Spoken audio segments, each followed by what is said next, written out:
সাতোশির যে নতুন এয়ারড্রপটা আসছে, তো এয়ারড্রপে আমরা জয়েন হওয়ার জন্য কিভাবে কি করবো এটা আমরা একটু দেখে নেব। কথা না বাড়িয়ে আমরা সরাসরি চলে যাব প্রজেক্টে। প্রজেক্টে ক্লিক করলেই আমরা দেখতে পারবো এখানে কে একটা এয়ারড্রপ চলে আসছে। তো আমরা এটাতে ক্লিক করব প্রথমটাতে।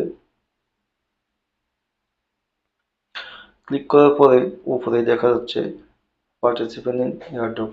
এটা অবশ্য যারা নতুন আছেন তাদের জন্য, যারা পুরাতন তারা তো অবশ্যই জানেন কিভাবে জয়েন হতে হবে না হবে। তো আমরা এখানে ক্লিক করলাম। ক্লিক করার পরে এখানে ক্লোজ আসছে, ক্লোজে আমরা ক্লিক করলাম। আমাদের জয়েনটা হয়ে গেছে। 2 ঘন্টা পর আমরা দেখতে পাবো, যখন আমরা এয়ারড্রপে দেখব, এখানে 2 ঘন্টা পর এই ক্লেমের সাথে